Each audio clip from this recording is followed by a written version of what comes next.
Assalamualaikum warahmatullahi wabarakatuh dan salam sejahtera to all my students. For today's lecture, we will cover chain growth polymerization in ionic polymerization.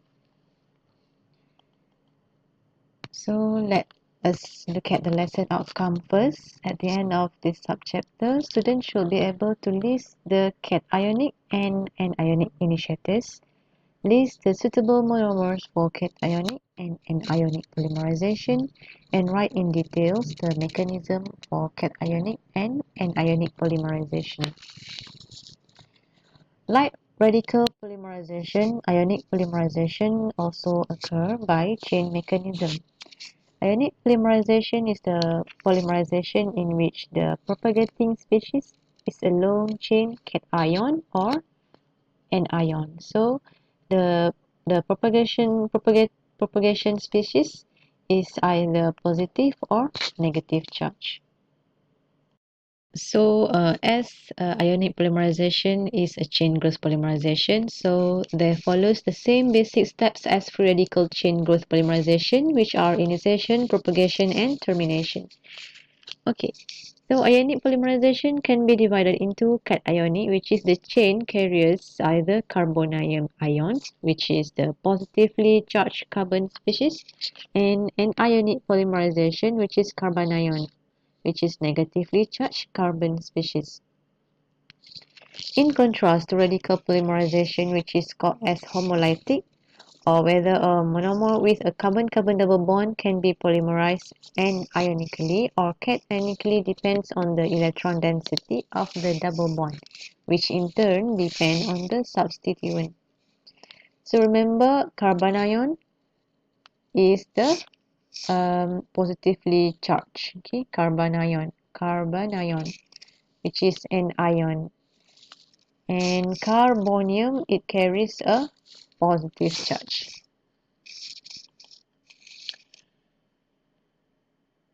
Okay, as we can see in this illustration for an ionic polymerization, the active center here, which is the initiator, have the counter ion. It's either alkali metal cation, it has a negative ion, which is called as an ion. That is attached to the successive monomer associated with a positive counter ion. During the initiation process, we have initiator, for example, butyl lithium. So butyl lithium, it has negative and positive charge. So Bu is negative charge and Li, lithium, is a positive charge. So this butyl lithium anion, this butyl anion carried a negative charge, will attach, or the addition of the butyl anion will attach the group of the will attack the group of the styrene, and then it will produce a carbanion at the head end, okay, carbanion, which is the negative charge, in association with the positively charged lithium counter ion. So at the end of this structure, it has positive Li, okay, Li with the positive charge. So in this structure, it did not show the Li positive charge. While for the cationic polymerization, it has during the initiation process, the addition of the, for example, butyl anion, not butyl anion. Cationic polymerization is either protonic acid, stable cation, or Lewis acid. So they will form a active center, which has a carbocation, which is positive charge, and this carbocation will attack by the monomer to the active center, followed by the Markov-Nikov's rule, and the addition of the active center to another monomer, follow also by Markov-Nikov rule, and the combination of chain N with a counter ion, and also by the termination by chain transfer. Initiator used in cationic polymerization, we have boron trifluoride, and the last or the two product here, it have positively charged and also the negative charge uh, of the structure behind or at the back at the end of this structure. It is not properly right down here.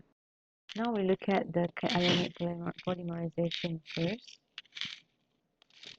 In cationic polymerization, if the monomer has the EDG substituent, which is induced ordinary effects such as OR and R2, C6H5, and CH3, then the monomer favors a cationic polymerization.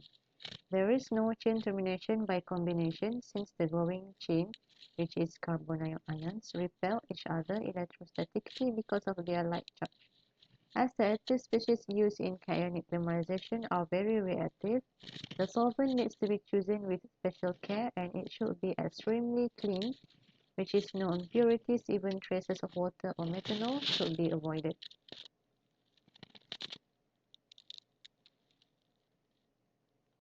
So the chain carrier, which is called as carbonium ion, which is the positively charged carbonium, must be done in the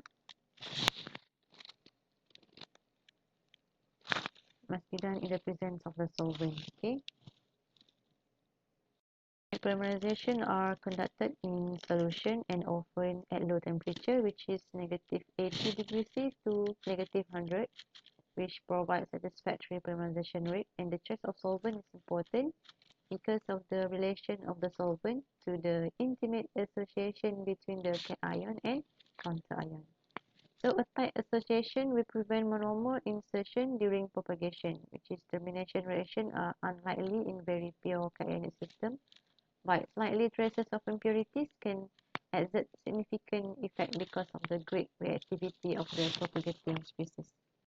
Ionic polymerization are very sensitive to impurities. So how the impurities affect the polymerization process? So the impurities can act as a co-catalyst by accelerating the polymerization or as an inhibitors. For example, in a tertiary amines co-catalyst. And it can enhance the chain transfer or the chain termination, and it can cause lowering to the degree of the polymerization.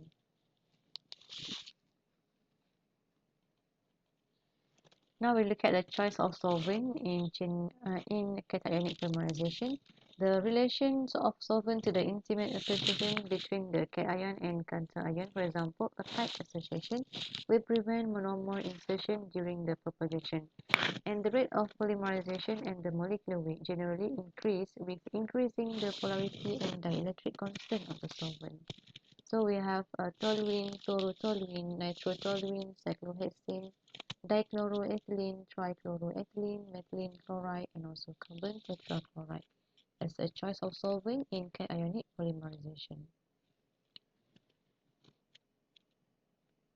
So chain termination can occur by a reaction of the growing chain and with impurities such as water and chain transfer, and it can lead to the stereoregular structure.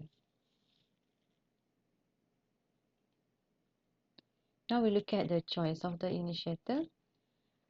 The choice of the initiator depends to a large extent on the monomer to be polymerized. So we have Bronsted acid, Lewis acid, or stable cation as the choice of initiator. Now we look at of this type of initiator one by one. Now we look at the Bronsted, which is protonic acid first. Okay, protonic acid, which is Bronsted acid, initiates cationic polymerization by protonation of the olefin. So it is a chemical species which can act as a source of proton to initiate a polymerization. For example, we have HCl, HBr, H2SO4, and this Bronsted acid with suitable acidity can be used as an initiator. The efficiency of Bronsted acid depends upon the polarities of the media and the reaction conditions. So Bronsted acid involves the transfer of the hydrogen ion, which is called as a proton. For example, HCl and H2SO4, they have hydrogen that can be released as proton, so we call it as the protonic acid. and the protonic acid will help increase the concentration of the hydronium ion of the water. Okay, this is not types or example of the Bronsted acid used as an initiator for the cationic polymerization. Okay, you need to familiarize with the structure. Okay, the mainly use of the Bronsted acid is HCl and HBr. Okay, this is the structure. Perchloride, which is HClO4, is a very interesting initiator as it is made up of very small cation and a non-nucleophilic anion. However, a water-free handling of this acid is very difficult as even the smallest contamination of the substance can result in an explosion. For this reason, it is often only used diluted with CH2Cl2 as a solvent. So the carbonium ion, which is cation, and the perchlorate ion, which is counter ion, will remain closely associated as an ion pair. The Lewis acid initiator. The Lewis acid as initiators suitable for initiating cationic polymerization are BF3, AlCl3, TiCl4, and so on. And the initiators plays an essential part with the Lewis acid.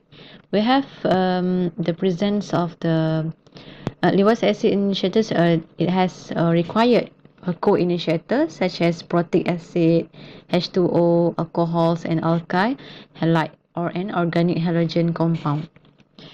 In the case of water or alcohol as co-initiator, the real initiator is a proton. So Lewis acid formally defined as an electron acceptor, for example H plus, BF3 or AlCl3, which is mainly used. Okay, we have H plus, BF3 or AlCl3. In the case of alkyl halide as a co-initiator, it can form an ionic complex with Lewis acid, which can then deassociate to give cation capable of initiating polymerization. And the Lewis acid also can self-dissociate, which is the absence of the co-initiator. If you use the co-catalyst, which is the alkyl halide in the red color here, so you don't need to make the dissociation step. Okay. The most common and also the most economical significant initiation use of the concept of co-initiators, example TiCl4 plus H2O, we will form TiCl4OH minus plus H plus. This one is the example of the dissociation step in cationic polymerization. Iodonium and sulfonium salt are interesting initiator which, when irradiated in the presence of donor, form proton which can then initiate a polymerization of vinyl or heterocyclic monomers. Okay, this one is the mechanism of the formation of proton from sulfonium salt in the presence of a proton donor, and AR is the aromatic ring. So we have the aromatic ring with S plus and SPF 6 minus. Okay, just ignore this complicated mechanism. Okay, I will show you the simple one. Now we will proceed with the stable cation, sorry. So the cation must be used in low concentration to ensure the complete dissociation from their respective counter ion. For example, we have tropylium chloride and only useful with reactive monomers